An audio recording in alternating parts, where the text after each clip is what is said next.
This doctor will explain to you step by step how to activate the third eye, proving through science that it is real and not a myth. He'll discuss how to move the cerebrospinal fluid and more. This video answers many questions, so buckle up and let's dive in. In your brain, there are fluid-filled ventricles, cavities. At the center of your brain, at the same location of your third eye, your brow center, there is a cavity called the third ventricle. The third ventricle is a midline space. Its boundaries are the pituitary gland in front, the pineal gland in back, and the thalamus and the hypothalamus on the sides. The space between these structures has been called the crystal palace by Taoists, or the cave of Brahma in some Hindu yogic traditions. This space is filled with fluid, the cerebrospinal fluid. What Dr. Mauro Zapatera just mentioned is an essential component of the human body known as CSF, or cerebrospinal fluid. This remarkable fluid plays a crucial role in the functioning of our nervous system. Let's delve deeper into what cerebrospinal fluid is and its importance. The cerebrospinal fluid is a clear, colorless liquid that serves as a protective and nourishing agent for both the brain and the spinal cord. Residing within the brain's ventricles, which can be visualized as cavities shown here in this model, it plays a vital role in cushioning these critical areas. This fluid extends beyond just the internal aspects. It also envelops the brain's external surface, providing an additional layer of protection. Its journey doesn't end there. Cerebrospinal fluid continues its path down the spinal cord, flowing through the central canal and bathing the external surface of the spinal cord as well. This continuous flow ensures that the brain and spinal cord are consistently surrounded by this protective fluid. Interestingly, the human body contains about 150 milliliters of cerebrospinal fluid at any given time. This fluid isn't stagnant. It's continuously replenished, undergoing a complete turnover approximately 3 to 4 times daily. This equates to the body producing between 450 to 600 milliliters of cerebrospinal fluid each day. In simpler terms, every day, our bodies generate about half a liter of this essential fluid, highlighting its significance in maintaining the health and functionality of our central nervous system. Now, let's return to Dr. Mauro Zapatera's presentation.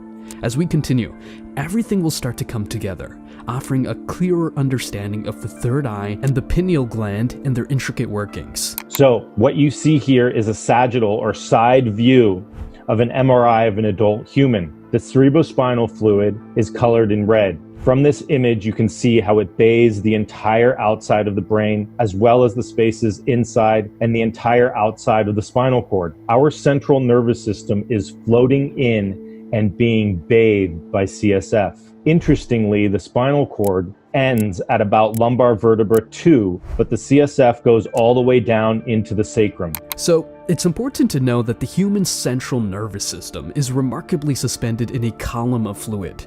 While the brain's actual mass ranges from 1,400 to 1,500 grams, its effective weight, when immersed in cerebrospinal fluid, is significantly reduced to around 25 to 50 grams. This illustrates that the entire central nervous system essentially floats within this fluid.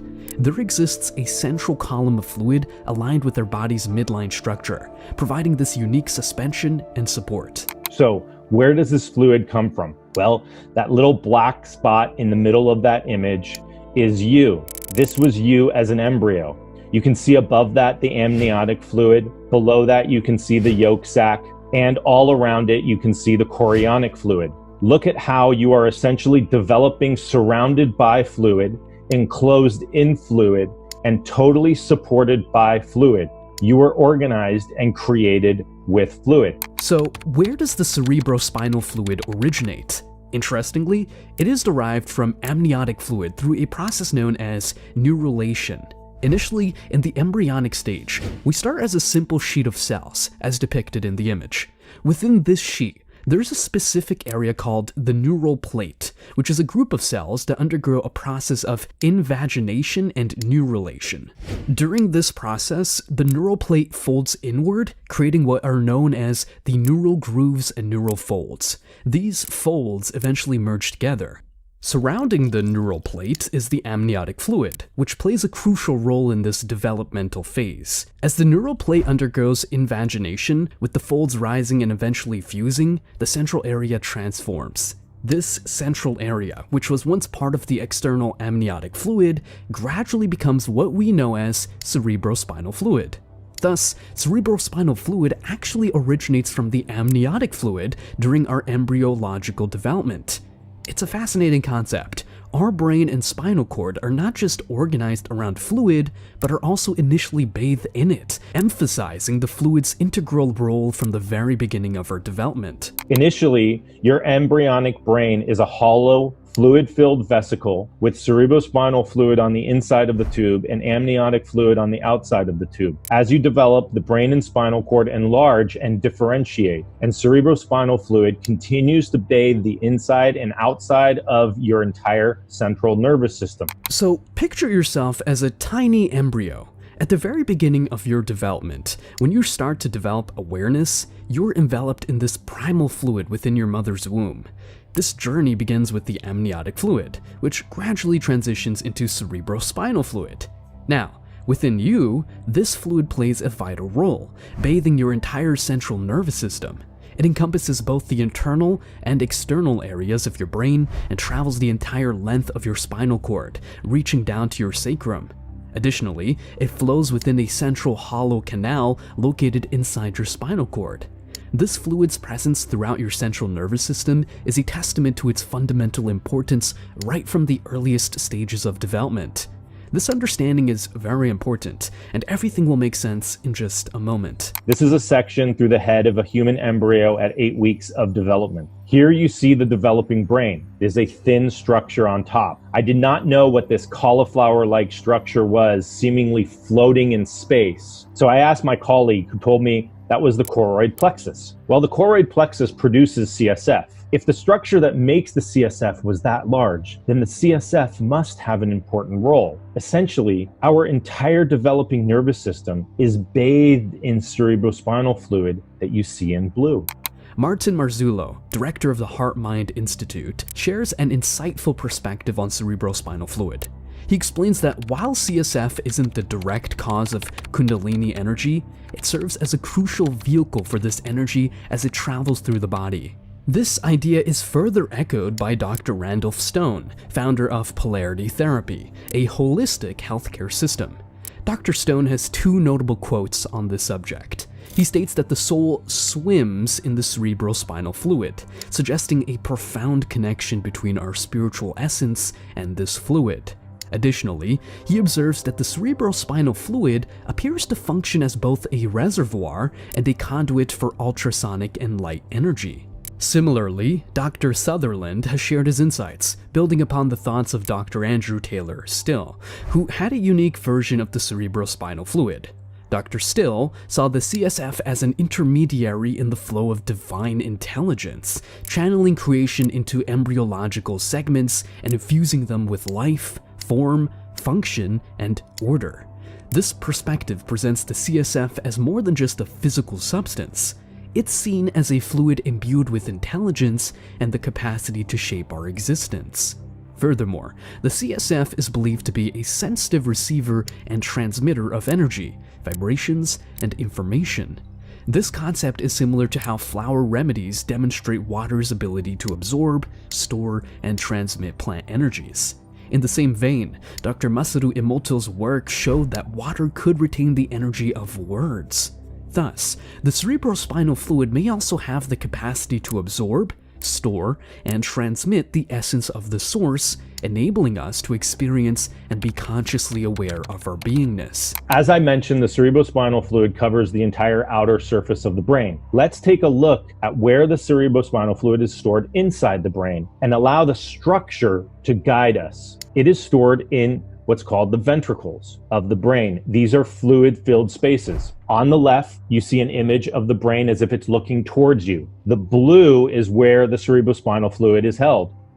On the right, you see an image of the brain on its side, as if it's looking to the left. Those are the ventricles as they appear inside the brain. Why are the ventricles of the brain form the way they are? Why does the lateral ventricle make contact with the frontal lobe, the parietal lobe, the occipital lobe, and the temporal lobe of the brain? Why does the posterior horn of the lateral ventricle need to send a projection to contact the visual areas of the brain? Look at the third ventricle in the middle. This is a midline space. Why does the third ventricle have these two beaks? One that contacts the pituitary gland and the other one that contacts the pineal gland. It's like it has to make contact with these essential glands. So let's allow the structure to guide us in understanding its function. So what do the cells look like that contact the CSF? Well, this is a scanning electron microscope image of the wall of the ventricle, the inside of the ventricle making contact with the CSF. What we see is that the walls of the ventricles that are contacting the CSF has these cilia, or slender hair-like structure.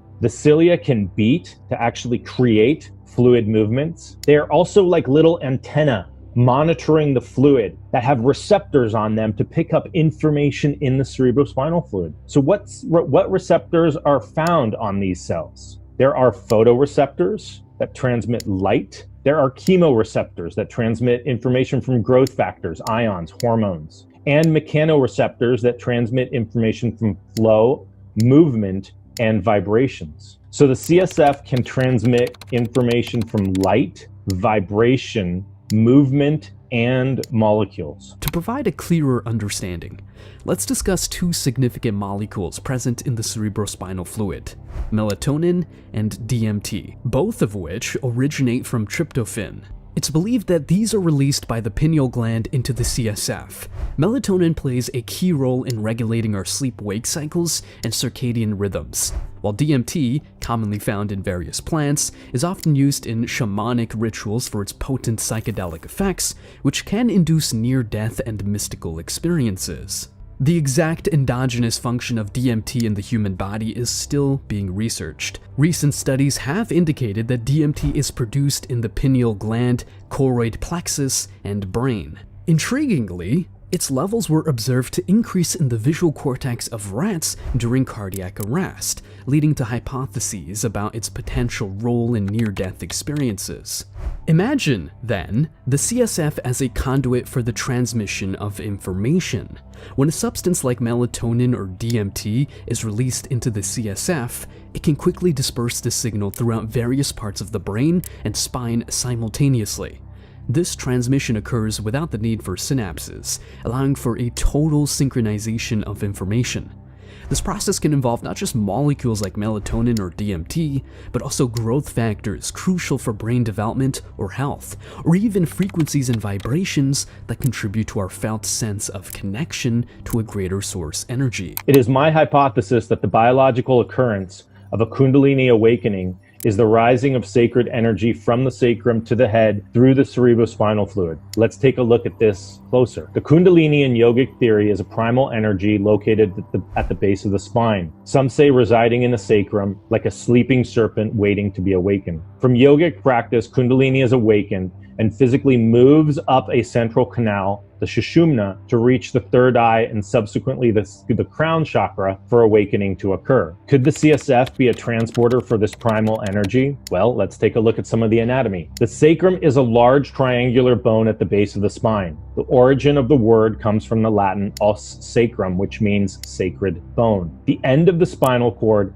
is approximately at L2, and the CSF goes all the way down to about sacral level 2 or 3. Interestingly, there's a filament called phylum terminale that goes all the way down from the bottom of the spinal cord to the coccyx. Remember, within the spinal cord, there's a canal filled with fluid that goes all the way up the spinal cord to the third ventricle. Some people claim there is a small fiber within the central canal of the spinal cord made of condensed CSF protein that goes to the pineal gland called Reisner's fiber.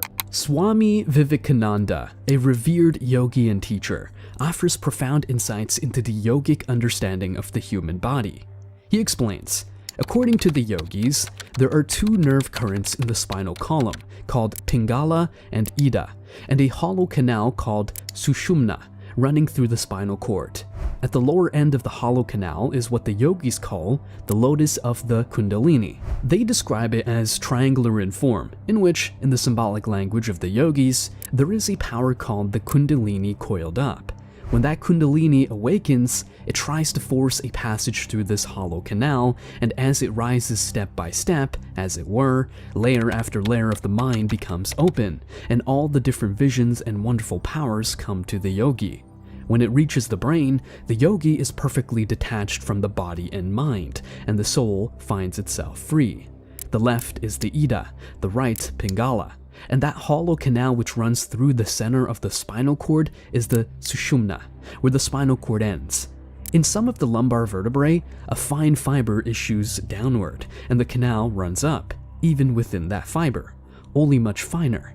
The canal is closed at the lower end, which is situated near what is called the sacral plexus.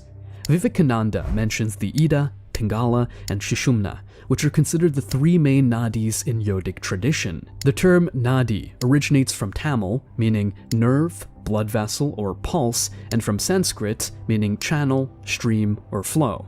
In this context, Ida is positioned to the left of the spine, Pingala to the right, and the Sushumna runs along the center of the spinal cord. In some illustrations, Ida and Pingala are depicted as intertwining around the Sushumna in a helical pattern, intersecting at points that correspond to the chakras in the body. This intricate system highlights a deep connection between our physical and subtle energy bodies as understood in yogic philosophy. To me, the Ida and the Pingala represent the pineal and the pituitary glands. The Sushumna coming up from the center of the spine in the tube full of cerebrospinal fluid, all meeting at the third ventricle, the fluid-filled radiant space in the middle of our head, the crystal palace, the cave of Brahma. It is the space where the marriage of the yin and the yang energies of the pineal gland and the pituitary gland come to form a perfect harmony. It is my belief that this is the place for the birth of the I am in physical form, where through dispersion of the energy within the fluid, our entire brain is simultaneously bathed with the differentiated energy from the source, providing the synchronous, unified experience and awareness of our true essence. But this leads us to an important question. How does one actually move the CSF?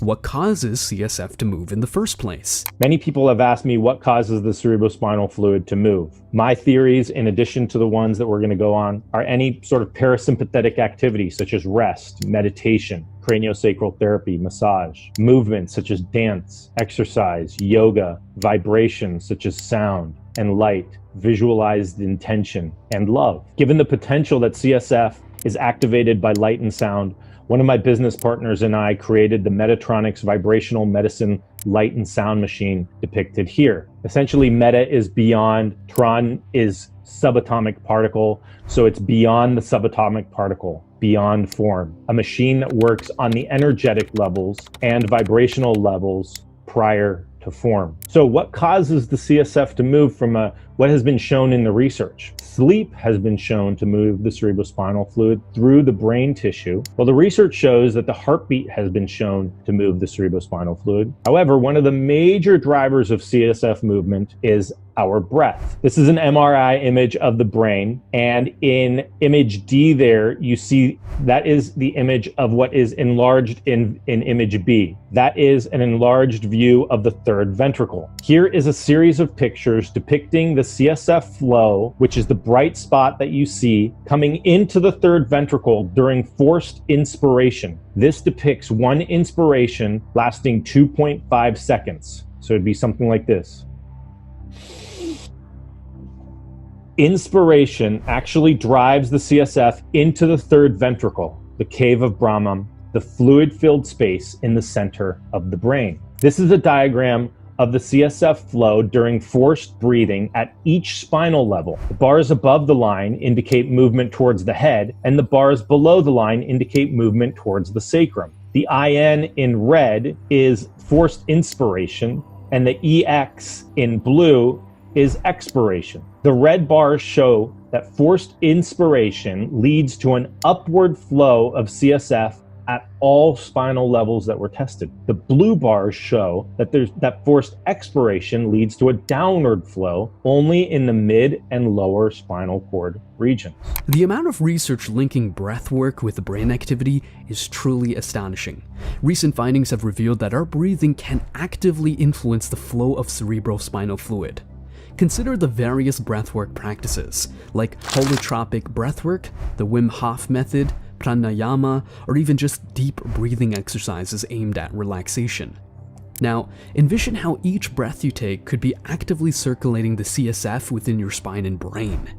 This concept opens up exciting possibilities, such as the idea of cosmic consciousness spreading throughout your being, synchronized with the movement of this vital cerebrospinal fluid. Our central nervous system is in an entire column of fluid. This fluid may be an intermediary between the infinite and the finite, a condensation of a less condensed form of energy, a breathing. By breathing, we can create a rhythm in the fluid, an undulating process with oscillations. This has the ability to bring vibrations and energy frequency to the fluid, which can transmit the rhythms of life and the rhythms of the infinite. Evolutionarily, the CSF system evolved as a way to receive signals and transmit information. Our ancestral CSF is seawater. So connect to the fluid that surrounded you as an embryo, to the fluid that is bathing the inside and outside of your entire central nervous system right now, to all the fluid in all the oceans that have ever been present in history. The fluid is bathing the inside and outside of your brain and spine. Imagine it being a perfect vehicle to transmit information to the brain, whether that is melatonin to help us sleep,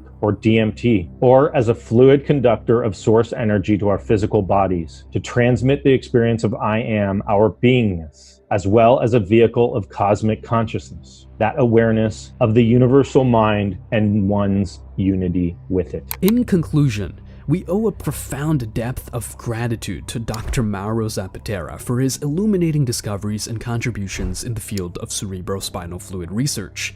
His insights have not only enlightened us, but also opened up new vistas of understanding about this vital fluid. The journey of CSF from its embryonic origins to its multifaceted roles in adulthood underscores its profound significance in our bodily functions and perhaps even in our spiritual experiences. As a medium that nurtures and protects our central nervous system and potentially serves as a conduit for higher energies and consciousness, CSF bridges the gap between the tangible and intangible aspects of our existence. It's clear that the CSF is much more than just a protective fluid. It's a vital component of our being, integral to both our physical health and spiritual well-being. The exploration of its roles and functions, greatly aided by Dr. Zapatera's work, opens up new frontiers in understanding the human body and consciousness. In appreciating Dr. Zapatera's work, we recognize the importance of ongoing research and inquiry into this fascinating aspect of human physiology.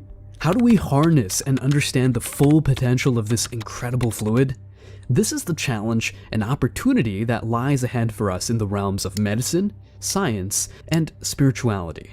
Thank you, Dr. Zapatera, for enlightening us and helping us learn something new.